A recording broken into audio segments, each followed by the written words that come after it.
शिव महापुराण का कौन सा श्लोक, कौन सा अक्षर, कौन सा मंत्र मैं जपूं? चंचुला जी कह रही हैं शिव महापुराण का वो कौन सा अक्षर, कौन सा मंत्र, कौन सा श्लोक मैं जपूं जिससे मेरे पति बिंदुक की मुक्ति हो जाए और मेरा अखंड सौभाग्य हो जाए। मेरा पति बिंदुक प्रेत योनि में पड़ा हुआ है और प्रेत योनि में पड़े हुए मेरे पति की मुक्ति होना बड़ा कठिन है और मेरे वापिस मेरा सौभाग्य, मेरा सिंदूर अमर हो जाए। शिव महापुराण का वो कौन सा श्लोक, शिव महापुराण का वो कौन सा अक्षर, शिव महापुराण का वो कौन सा मंत्र मैं जपूं जिससे मेरा पति को मुक्ति मिले और मेरा अखंड सौभाग्य हो। तुम रुका जी मुस्कुरा कर कहे रही है चंचुला, शिव महापुराण की कथा ही मंत्र है, शिव महापुराण की कथा ही श्लोक है और शिव महापुराण की कथा ही अक्षर है और शिव महापुराण की कथा ही पार करने वाली नैया है। सुन लिया हो?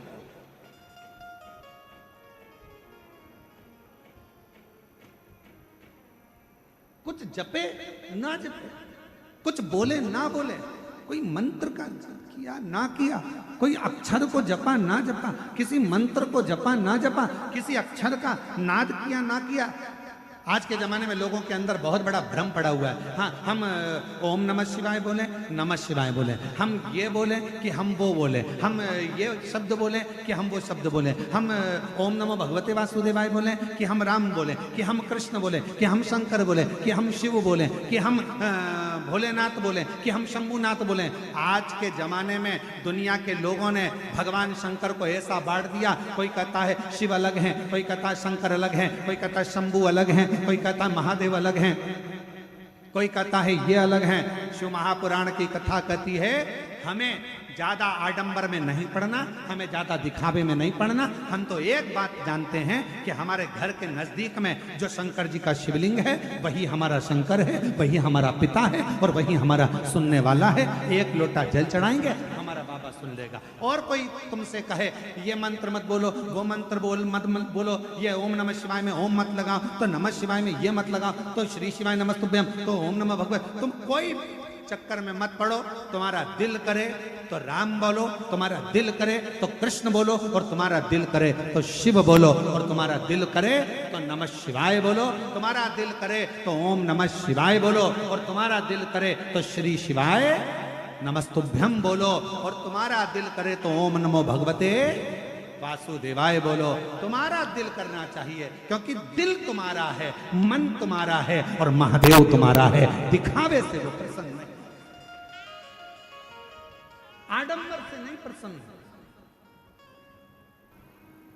रो रो कर खुद मरना पसंद करते हैं, रोते, दुख आ गया रो रहे हैं, तकलीफ आ गई रो रहे हैं, कष्ट आ गया रो रहे हैं। दुनिया के कई लोग रो रो कर खुद मरने की इच्छा करते हैं। शिव महापुराण की कथा कहती है रो रो कर मरने से अच्छा है हंस हंस कर, प्रसन्न रहकर, खुश रहकर अपने गम को, दुख को मार दो, और तुम्हारी प्रसन्नता देखकर दुनिया के लोग वैसे ही मर जाएंगे। तुम अपने आप प्रसन्न रहना तो चालू करो। जितना रोगे उतने दुनिया के लोग हंसेंगे। अच्छा है, खूब रोती है, मंदिर जाती थी, कथा में जाती थी, ऐसा करती थी, वैसा करती थी, ले अब रो। दुनिया के लोग तुम्हें रोता हुआ देखना चाहते हैं। ये संसार की रीति है। आपके पीछे हजारों लोग पड़े होंगे और दिन भर यही चाहेंगे कि तेरा बुरा कैसे हो, तेरा बुरा कैसे हो, तू बर्बाद कैसे हो, तू नष्ट कैसे हो, तेरा नाम खराब कैसे हो। ये दुनिया की रीति है। आपको बढ़ता हुआ कोई नहीं देख सकेगा, कोई नहीं। एक कुएं के अंदर इतने सारे मेंढक थे, इतने सारे मेंढक थे, मेंढक उछलते फिर गिर जाते, फिर उछलते फिर गिर जाते, फिर उछलते फिर गिर जाते। सारे मेंढकों ने प्रयास किया उछल उछल कर आगे बढ़ने का। उसी में एक मेंढक था, वो ऊपर चढ़ गया, बिल्कुल ऊपर पहुंच गया। तो बाकी के मेंढकों ने विचार करा कि आखिर ये ऊपर पहुंच कैसे गया। तो उस मेंढक से इंटरव्यू करा गया, बहुत सारे लोग आए, मेंढक से पूछा गया कि भाई तेरे साथ के सारे मेंढक बहुत प्रैक्टिस कर रहे थे, ऊपर नहीं पहुंच पाए, तू इतना ऊपर कैसे पहुंच गया। उस मेंढक ने कुछ नहीं बोला। तब उसके पड़ोसी ने बोला ये तो बहरा है, सुनता ही नहीं है, इसीलिए ऊपर पहुंच गया। क्योंकि जिसने अपने कानों को बंद कर लिया, दुनिया के लोग तो ताना देंगे, गाली देंगे, अपशब्द कहेंगे, टांग खींचेंगे, आड़ा टेढ़ा बोलेंगे। अगर आप बहरे बनकर बढ़ते चले जाओगे तो अपनी मंजिल तक पहुंच जाओगे। तो मेंढक ने इंटरव्यू में किसी ने कहा ये तो बहरा था इसलिए ऊपर पहुंच गया, बाकी के बहरे नहीं थे। कोई कुछ बोलता था नीचे खसक जाते थे, फिर कोई बोला फिर खसक जाते थे। इसलिए निवेदन है, उन्नति की सीढ़ी पर बढ़ना है, आगे चलना है तो बहरे बन जाओ मेंढक की तरह, तो तुम अपनी मंजिल तक किसी की ना सुनते हुए आगे बढ़ते चले जाओगे और तुम्हें तुम्हारी मंजिल प्राप्त हो। एक पत्र है, अच्छा है।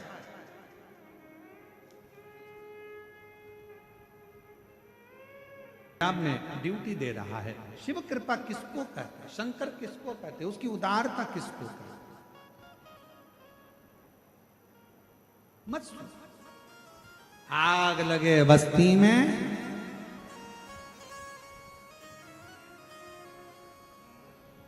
आप लोगों को बारिश की ठंड लग गई क्या? नहीं, आवाज नहीं आ रही है इसलिए। आग लगे बस्ती में क्या किसको रोइए, अलमस्त रहो, खुश रहो, पूर्ण भरोसे के साथ शिव पर आश्रित होकर, शिव पर आश्रित।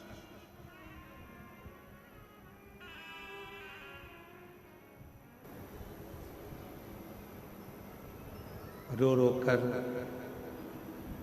खुद को मार लेने से अच्छा है मुस्कुराकर, हंसकर, अविरल भक्ति को धारण कर कर खुद के गम को, खुद के दुख को समाप्त कर।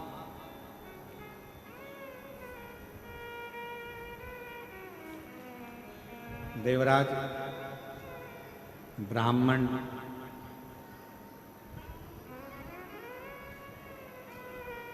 कुछ नहीं करा उसने,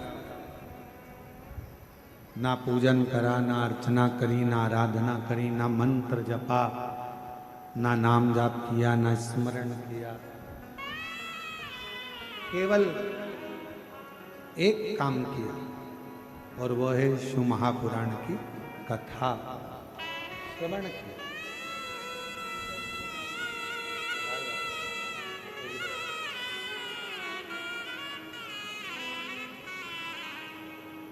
बेटे का इंडियन आर्मी में हुआ है, एक बार जोरदार ताली बजाकर साधुवाद करेगा।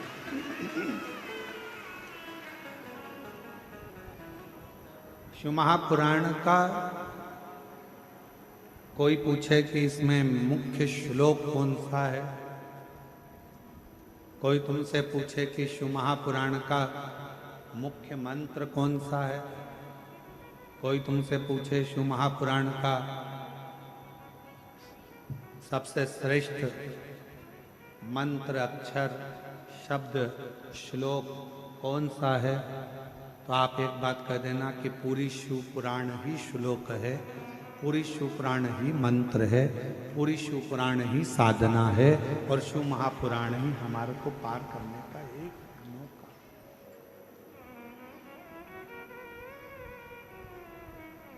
बस उसको सुनने वाला चाहिए, उसको श्रवण करने वाला चाहिए।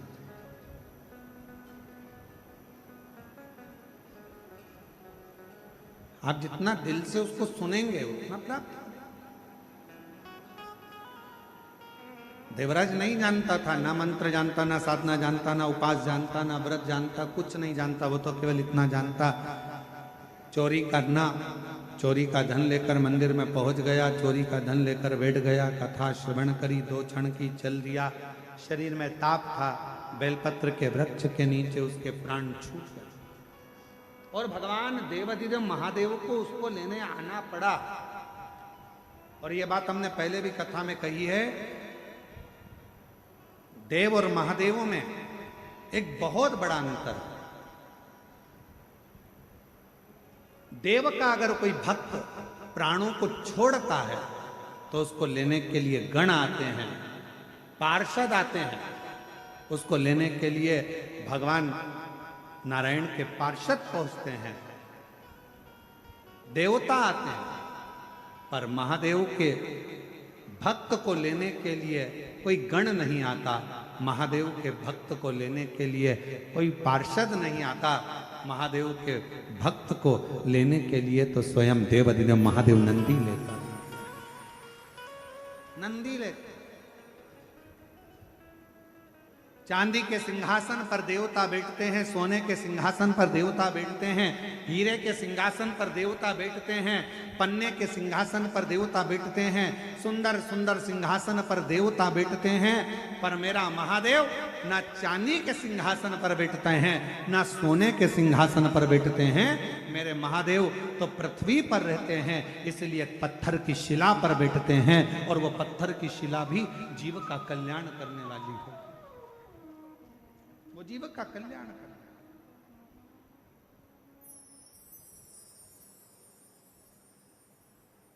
स्मरण आप उसका नाम जाप कर देखिए। एक कितना सुंदर एक प्रसंग आता है। एक बार माँ जगत जननी जगदम्बा अम्बा पार्वती जी काशी में बैठी हुई थी, और माँ जगत जननी काशी में वहीं वहीं मौन होकर बैठी हुई, स्तुप्त होकर बैठी।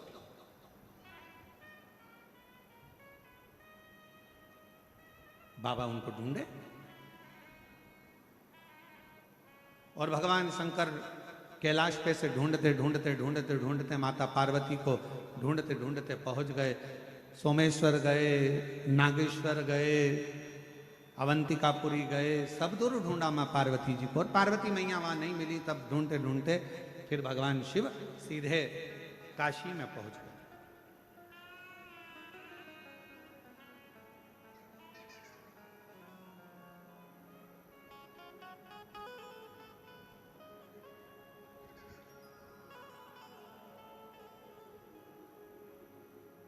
शिव जी ने देखा पार्वती जी बैठी हुई हैं और बहुत मौन, एकदम शांत, एकदम कुछ मुंह से शब्द नहीं निकल रहा, कोई अक्षर, कोई अक्षर शब्द कुछ निकल नहीं रहा है, और पार्वती जी एकदम मौन बैठी, मौन। कोई आपसे प्रश्न करे, कोई आपसे ज्यादा क्वेश्चन करे, तो उसका एक उत्तर आपको बता दे रहे हैं कि जिंदगी का सबसे बड़ा उत्तर एक ही है। आप कोई भी आपसे कोई ज्यादा प्रश्न करे, फालतू की बात करे, फालतू के प्रश्न करे, फालतू के क्वेश्चन करे, तो दुनिया का सबसे बड़ा उत्तर एक ही है, आपका मौन रहना, शांत रहना और चुप रहना। ये दुनिया का सबसे बड़ा उत्तर है। मौन रहिए, शांत रहिए, चुप रहिए। कोई प्रश्न करे, अपशब्द बोले, ताना दे, गाली दे, आड़ी तड़ी बात कहे, आप चुप हो जाओ, आप मौन हो जाओ, शांत हो जाओ। शिव जी जैसे मौन हो।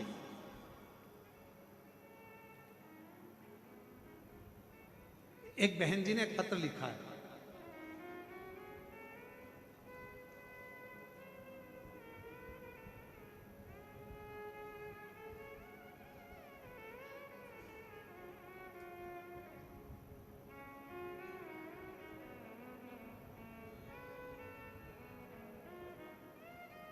इसका मैं फोटो भी लगा रही हूं, बाबा को प्रणाम भी करती हूं। एक और फोटो लगाया है जिसमें उनके शरीर की पूरी बीमारी समाप्त हो गई, सोराइसिस रोग पूरा शरीर से चले गया। मैं बाबा को नमन करने के लिए आई हूं।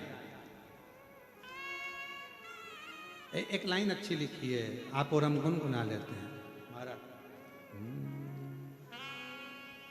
तेरी कृपा का क्या है भरोसा, कब किस पर हो जाए, जरा सी हम पर कर दो, जरा सी हम पर कर दो। जिस पर भी हो गई तेरी कृपा करुणा वो भव पार हुआ, भव पार हुआ। पापी हो चाहे जितना उसका भी बाबा उद्धार हुआ, उद्धार हुआ। गिद्ध अजामिल गणिका जैसे तेरे मन को भाए जरा से हम पर कर दो, जरा से हम पर कर दो।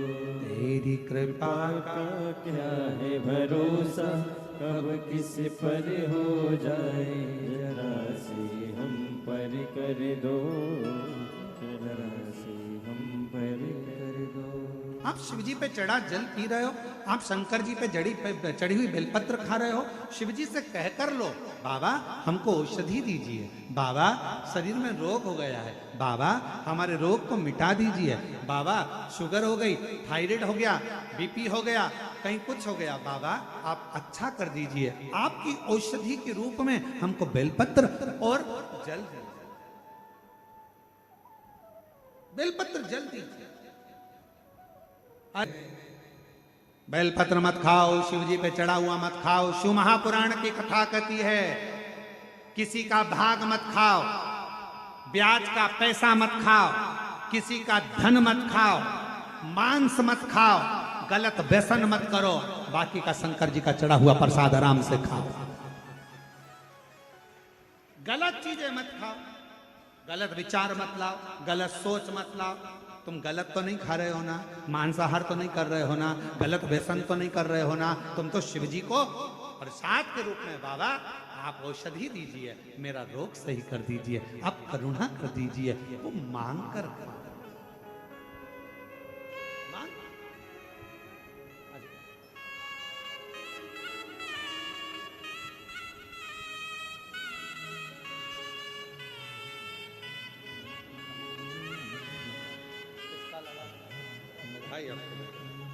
बेटी का शिक्षा विभाग में नौकरी लगा है, एक बार जोरदार ताली बजाएं बेटी की।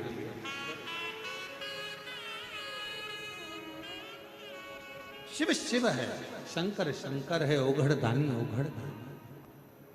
गलत चीजें मत खाओ।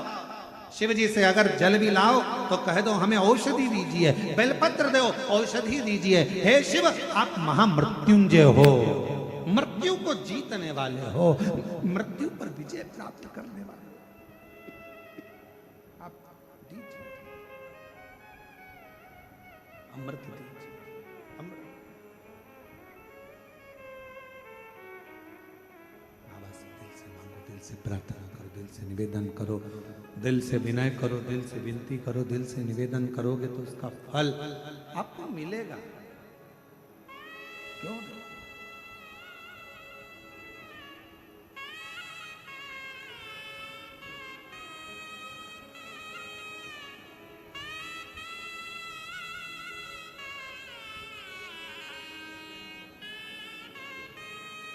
50 साल की आयु है, सोराइसिस की बीमारी से हाथ पैर के नाखून सड़ने लगे थे, पूरा शरीर से खाल निकलता था, पूरा शरीर बेकार हो गया था।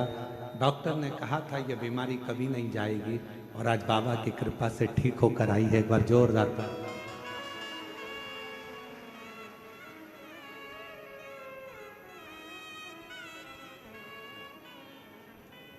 आप विश्वास, अब कोई इस बहन से पूछे कि कोई कह रहा हो कि जल मत पीना, कोई कह रहा हो कि भगवान शंकर पर चढ़ा हुआ बेलपत्र मत खाना, कोई इस बहन से पूछे जिसके पास करोड़ों रुपए खर्च करने के पैसे नहीं होते, जिसके पास बीमारी में लगाने के लिए धन नहीं होता, और अगर शंकर जी की कृपा से चढ़े हुए जल से, बेलपत्र से मेरा महादेव अगर ऐसे अगर रोग को निवारण कर दे तो दुनिया की सारी खुशियां उस साधारण व्यक्ति को प्राप्त हो जाती है। साधारण कहना सरल है महाराज, बहुत सरल है कहना। और हमारा तो निवेदन है, जो कहते हैं ना किसी ऊपर चढ़ा हुआ बेलपत्र मत खाओ, जल मत खाओ, उनसे निवेदन है अगर तुम्हारी तबीयत खराब हो, बोलने वालों अगर तुम्हारा स्वास्थ्य खराब हो तो एक बार शिव जी पे चढ़ा हुआ जल अपनी पत्नी और अपने परिवार वालों से कहकर मंगवा कर पी कर देखना, तुम भी ठीक हो जाओगे, तुम भी स्वस्थ हो गए। क्योंकि मेरे महाबा को, मेरे महाकाल को, मेरे शंभू को, मेरे त्रिकालदर्शी कैलाशी विनाशी शिव को महामृत्युंजय कहा जाता है, जो मृत्यु पर विजय प्राप्त करता है, जिसके शरीर पर चढ़े हुए मसान की राख भी करोड़ों की धन बन जाती है। चपटी भभूत में है खजाना कुबेर का, जिस पे चढ़ी हुई भस्म भी रतन और आभूषण बन जाती है, जिसके गले में पड़ा हुआ सर्प भी सोने के आभूषण से भारी हो जाता है, जिसके मस्तक पर चढ़ी हुई गंगा भी जनमानस का कल्याण कर जाती है, वो शिव कोई साधारण नहीं हो सकता। और जो कहते हैं शिव पे चढ़ा मत पियो, तो उनसे कहना कि मरते समय गंगा जल भी मत पीना, क्योंकि वो भी तो शंकर की जटा से निकल के आ रहा है, चढ़ा हुआ है। शिव जी पे से तो चढ़ा है गंगा का जल, वो भी तो शंकर की जटा से निकला है। शिव शिव है, शंकर शंकर है, अड़भंगा है। तुम्हारा दिल करे तुम उस मंत्र को जपो, तुम्हारा दिल करे वैसे शिव को रिझाओ, तुम्हारा दिल करे वैसे शंकर को मनाओ। मेरा भोले बाबा आडंबर से नहीं, दिखावे से नहीं, तुम्हारे दिखावे और आडंबर से मेरा शिव कभी राजी नहीं होता। मेरा शंकर तो तुम्हारे हृदय की अलमस्तता से, आनंदता से राजी होता है। और ये भिलाई वालों का देखो प्रेम, ये भिलाई वालों का प्रेमी तो है, ये भिलाई वालों का स्नेही तो है, ये भिलाई में रहने वाले सभी शिव भक्तों का एक आत्मीय प्रेम ही तो है, जो शिव महापुराण की कथा को सावन के महीने में ये स्कंद षष्ठी के दिन प्रारंभ हो रही है, स्कंद षष्ठी के दिन, और हृदय से आप श्रवण कर रहे हैं।